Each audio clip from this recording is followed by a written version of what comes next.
انہوں نے ابن عباس رضی اللہ تعالیٰ عنہ سے کلام الہی لا تحریک بالسانک لتجل بالاسئل کی تفسیر کے سلسلے میں سنا کہ رسول صلی اللہ علیہ وسلم نزول قرآن کے وقت بہت سختی محسوس فرمایا کرتے تھے۔ اس کی علامتوں میں سے ایک یہ تھی کہ یاد کرنے کے لیے آپ اپنے ہونٹوں کو ہلاتے تھے۔ ابن عباس رضی اللہ تعالیٰ عنہ نے کہا، میں اپنے ہونٹ ہلاتا ہوں جس طرح آپ ہلاتے تھے۔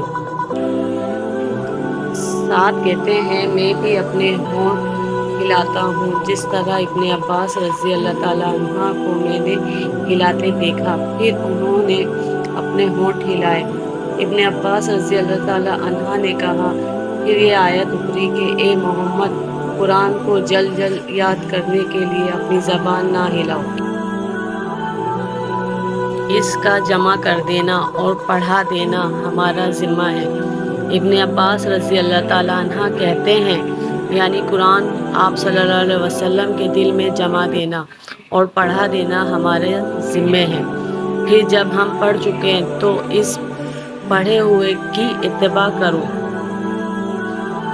ابن عباس رضی اللہ تعالیٰ عنہ فرماتے ہیں، اس کا مطلب یہ ہے کہ آپ اس کو خاموشی کے ساتھ سنتے رہو۔ اس کے بعد مطلب سمجھا دینا ہمارے ذمے ہے۔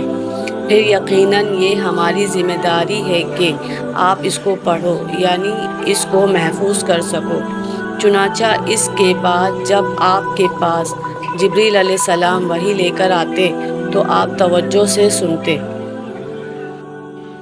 جب وہ چلے جاتے تو رسول اللہ صلی اللہ علیہ وسلم اس وحی کو اسی طرح پڑھتے جس طرح جبرائیل علیہ السلام نے اسے پڑھا تھا۔